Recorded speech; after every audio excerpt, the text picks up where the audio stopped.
I'm doing a video, kind of not exactly a response video, but kind of about whether or not we need a degree, because that was a fairly recent right now that Sarah did that kind of hit home because I'm always recently been worried about getting too old, and you don't see a lot of people in their almost 40 years old going back to school. I have a bachelor's degree in liberal arts, which was stupid because it haven't really applied to me. Um, and I know when I was younger, this is not even writing, just in general. I told my kids that when they get older, they're gonna go to college. And as I've gotten older, see, that's really kind of, you don't need to, because what you get is a piece of paper with your name and your school and you graduated. So that wasn't the degree itself is not as important as what you learn, the people you know, the community you make. Um, that's stuff that can go with you no matter where you go. Your degree, not necessarily. I mean, the paper, you can go places maybe if you apply to a job that requires a certain degree, a certain level of education or something. Maybe your degree will take you places, but in general, it's what you know, not what the paper says. So now I tell my kids, I want you to go to college, but if you do something else, do something else. Don't do it just because you want the piece of paper. Do it for the experience, for the community. Um, but Sarah's main question on that podcast was, do I need an advanced degree to be a writer? And the short answer, of course, was no. You don't need a degree. You just need to be able to write. Um, but that degree, you can get certain things out of going to college and out of that you couldn't get otherwise. Um, maybe, possibly. And I relate this also to our coffee break with Barbara Kyle. It just hit me this morning. I was listening to it for the fourth time. It's so great. I realized why I enjoy listening to it. It's like listening to this college professor I had talk, which I don't know. I'll make sense. I'll make it sense. It'll make sense whenever I explain it. She's a very educated lady. Uh, she's been a teacher for years. She's very inspiring, and I think that's the kind of thing you need to get out of school. Uh, n- Not all teachers are going to be great for you, really.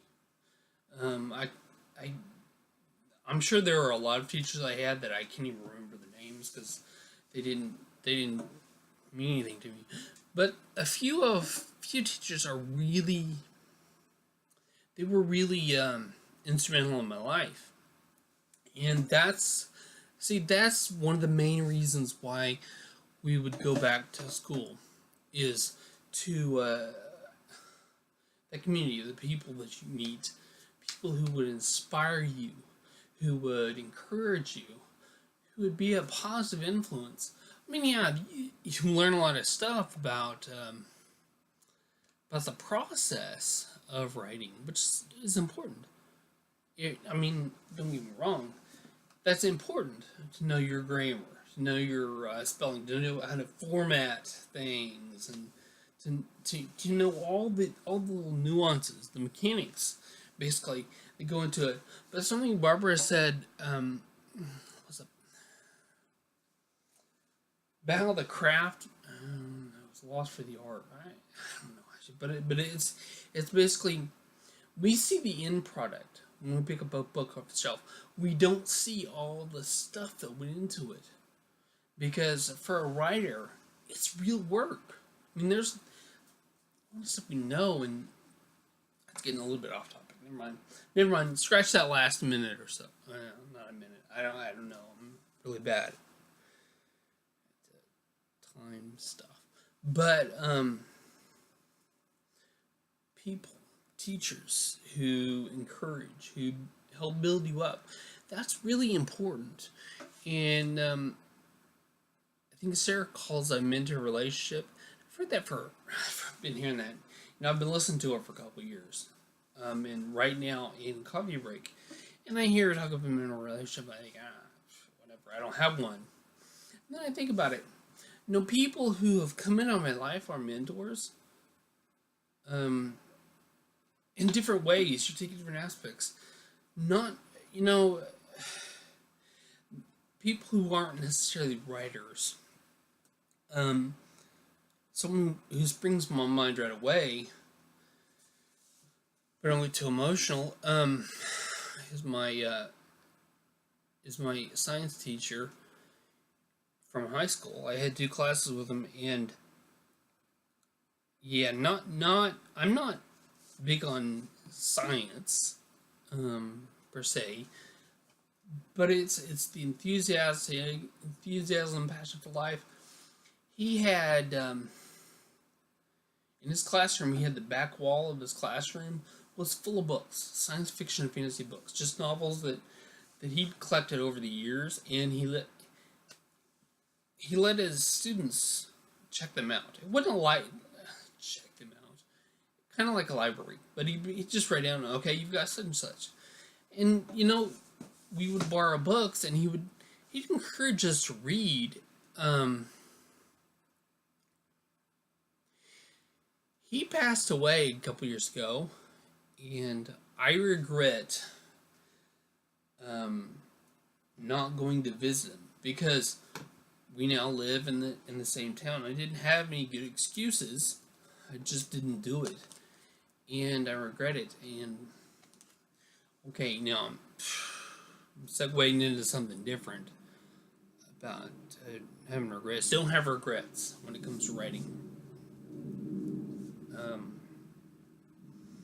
I don't think it's good to look back and think, I wish I'd done it. But there's something else I was going to say, because I like this stuff, this topic of having a writing mentor, but having a life mentor. And I think he knew that he was my life mentor, because we'd hang out in high school, of course, but even after high school, I'd send him letters. We were pen pals off and on for when I was in college, and I more off than on. A couple times I emailed him and stuff, but wish I did more. It's mentor for life, and I think writing is life. It's something Barbara Kyle said in this one was thinking about writing all the time, and I think a lot of people do that. I know I do that. I don't write as much as I wish I did. I don't write very much, but I'm always thinking about it. I'm always thinking, how would I put something? I call it composing. I'm putting things together. In my head, before it gets on paper or on the computer screen, I'm putting things together all the time, and I think people are doing that. Writing is life, but everything in life has to relate. Another topic. Someday I'm gonna make vlogs that make sense. I'll put notes down, and none of this stuff really seems to go together. I'm kind of rambly, but so I'm gonna keep coming back to having a mentor, having someone who teaches you. Barbara Kyle, I said I listened to that coffee break. I've listened to it 4 times already, and I know from what they've said that she was on the first one, coffee break one. I've got that downloaded. I've never listened to that one because that was before I really got into listening to everything that Sarah Warren puts out, because I do listen to it.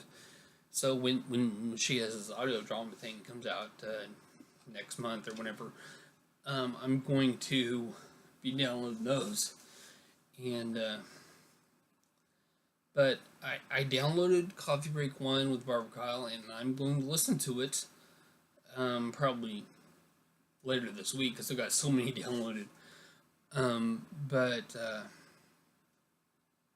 get touch base. It's okay. It's like, even though I haven't met her, she's kind of a mentor just because she's encouraging by what she says, and it's like touching base with an old friend. You know, listening to them talk a couple years apart. So, you know, from first recording to the second recording. And if you've listened to this all the way through,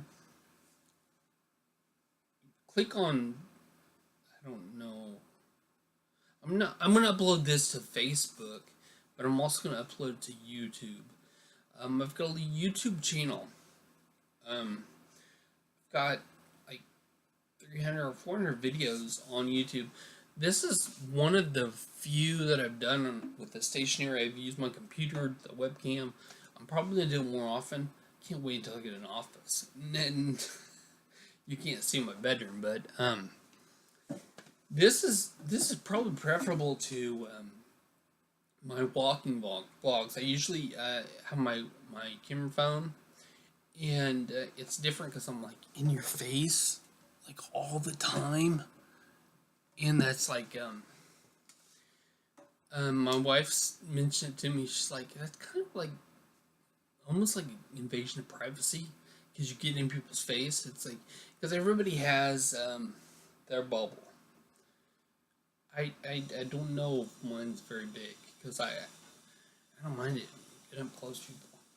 But a lot of people, that bothers them, their faces being so close. So I'm going to use my camera on my computer more often because it's less in your face. But I've got all these vlogs on there. They're really random. Like I mentioned, I don't put notes. I don't have notes for most of them. A few of them I did write something down, and it's not as random and rambly. But I would love it if people went over there and like clicked on some of my other stuff. It's not all about writing, which I wish there's going to be more, because I don't do the voices podcasting. I do vlogs, so I'm going to actually more of my writing, my bloggy stuff. It's my phone. I'm going to put online visual, because I prefer talking actually to reading something. And I know there are a lot of people like that. They're not so much visual learners as auditory learners. I think that's, and people listen to podcasts, and people watch videos. You know, there are some people who watch videos more than they read a book or read on a screen, you know, somebody's blog or something. So, I don't know. I'm gonna do more. Do more. I wonder if my cursor shows up on the video. I'm just curious, random. Done. I'll save it. Finish this for now.